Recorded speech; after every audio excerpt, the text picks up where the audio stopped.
오늘 첫 소식은 여당의 송영길 대표가 이른바 조국 사태와 관련해서 공개적으로 사과했다는 내용입니다. 송영길 대표가 사과를 했는데 어떤 부분에 대해서 사과했는지 여러분 잘 들어봐 주시기 바랍니다.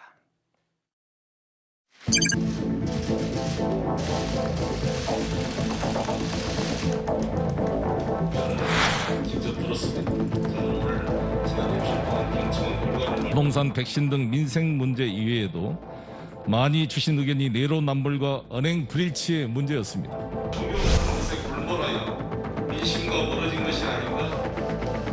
오거돈 박원순 시장의 잘못된 행동에 대해 이미 간헐적 사과가 있었지만 다시 한번 당 대표로서 공식적으로 피해자와 가족, 국민 여러분께 사과드립니다. 권력형 성비 사건에 단호히 대처하고 피해자를 보호하는 기본적인 조치조차 취하지 않은 무책임함으로 인해 피해자와 국민 여러분께 너무나도 깊은 상처와 실망을 남긴 점 두고두고 속죄하도 부족하다고 생각합니다.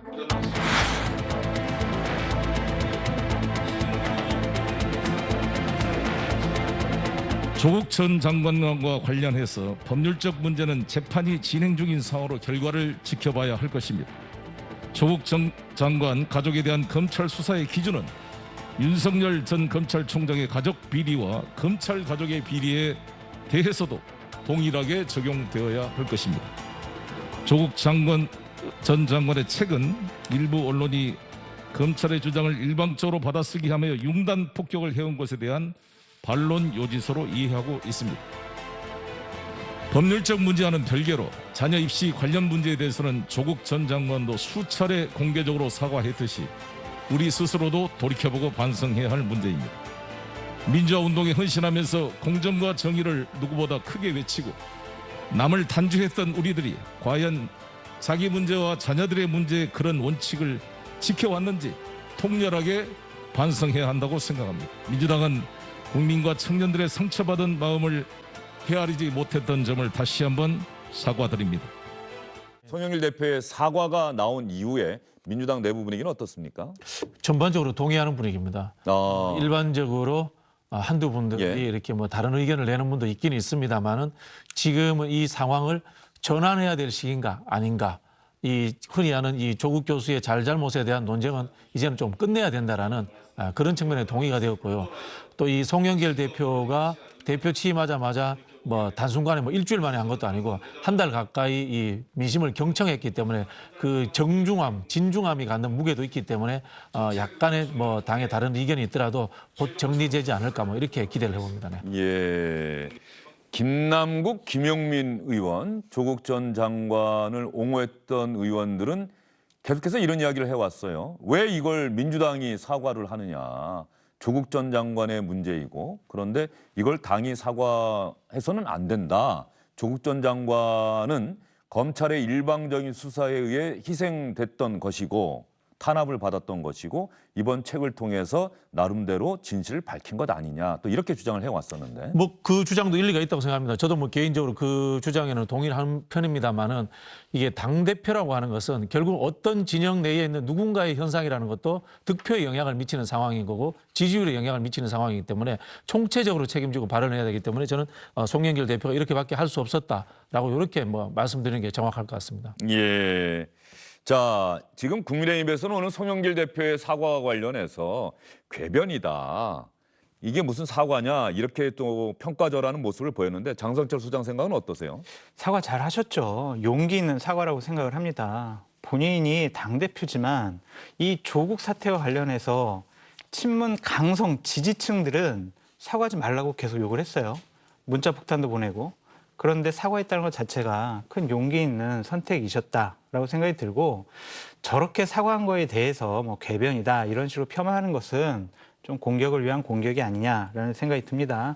근데 좀 아쉬운 부분도 좀 있어요. 어떤 부분이 아쉽다고 생각하십니까? 제일 아쉬운 거는 뭐 조국 전 장관에 대한 검찰 수사의 기준이 윤석열 전 총장 가족과 관련돼도 같은 잣대로 적용돼야 된다. 이것은 자칫 잘못하면요 여당 당대표가 수사 가이드라인을 준 것이 아니냐 이런 식의 오해를 좀 받을 수 있다라는 생각이 들고요. 법률적인 판단은 뭐 재판이 진행 중이니까 좀 상황 두고 봐야 된다라고 라고 하셨는데 저는요, 공직자는 무죄 추정의 원칙보다 유죄 추정의 원칙을 받아야 한다라는 생각을 갖고 있습니다. 재판이 대법원 판결이 끝날 때까지 아무리 비리와 국민적 지탄을 받는 나쁜 일을 저질렀더라도 무죄 추정의 원칙이 있으니까 당신은 공직을 해도 돼. 잘못했다고 우리가 지적할 수가 없어. 이렇게 얘기하는 것은요, 공직자에게는 좀 더 엄격한 잣대를 들이대야 된다라는 좀 생각이 듭니다. 저는 앞으로 이 부분이 이번 사고로 끝나지 않을 것 같아요.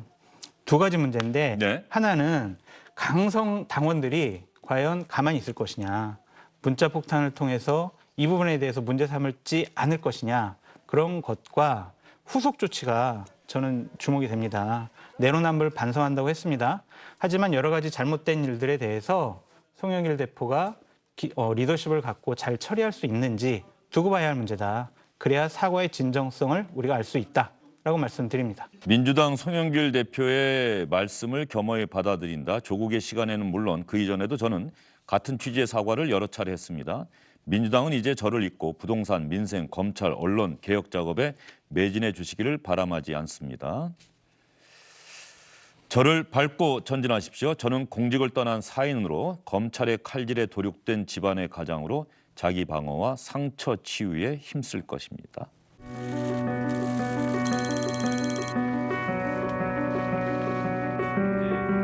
그 증명서 발급 과정에서 후보자나 후보자 아내분이 관여한 바가 있는지 없습니다.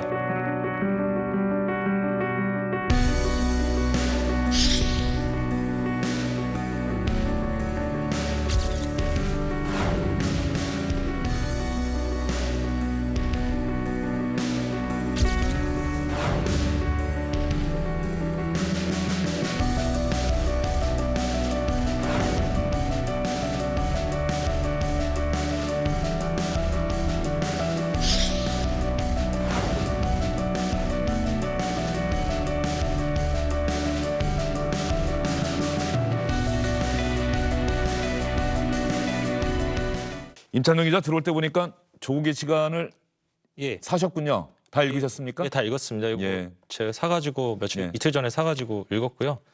예, 뭐 보니까 아까 조국 전 장관 사인이 있는데 직접 받으신 거예요? 아니요, 제가 직접 받은 건 아니고 이게 초반에 이렇게 예. 이게 초반 뭐 몇 분인지 제가 적어 보는데 좀 초판에는 이런 게 좀 친필 사인본이 실려 있는 경우가 있다고 하더라고요. 이게 요 문구도 보니까 그 각 책별로 좀 다른 것 같더라고요. 보니까. 아, 일일이 조국 전 장관이 저자가 예, 한 1000부 정도에 대해서는 친필 사인을 해서 이거 맞습니다. 예. 시간을 타고 계절을 건너 몇 년을 와도 그날이고 내일이 와도 어제를 살아 시간이 거꾸로만 흘러가서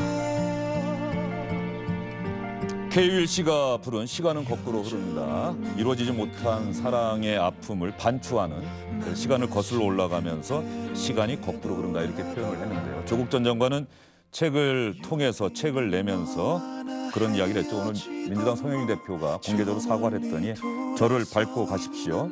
저는 검찰의 칼질에 도륙된 집안의 가장으로서 이렇게 표현을 했습니다. 조국 전 장관은 어쨌든 검찰의 수사가 대단히 부당하고 무자비했다라고 하는 점을 강조하고 있는 상황이고요. 법적 판단이 결국은 가장 중요할 것 같습니다. 다만 조국 전 장관이 조국의 시간이다라고 표현을 했습니다. 조국의 시간이 제가 얼마 전에도 이렇게 표현했습니다만 공정하고 정의로운 시간이었는지 아니면 분열과 갈등의 시간, 불공정했던 부정의했던 시간이었는지 이 부분에 대한 판단을 법적 판단이 나오면 보다 분명하게 할 수 있지 않을까 싶습니다. 그리고 또 하나 이 사건들은 대부분 2019년의 일입니다. 시간은 거꾸로 흐른다는 노래가 나가고 있습니다만 우리의 시간은 거꾸로 흐르진 않죠. 미래로 흐르겠죠. 조국 전 장관도 그래서 자신을 밟고 가십시오. 민주당에 얘기하지 않았을까 싶습니다. 오늘은 여기까지입니다. 주영진의 뉴스 브리핑 여기서 인사드리겠습니다. 고맙습니다. 어제 같은 날들 난 뒤만 보며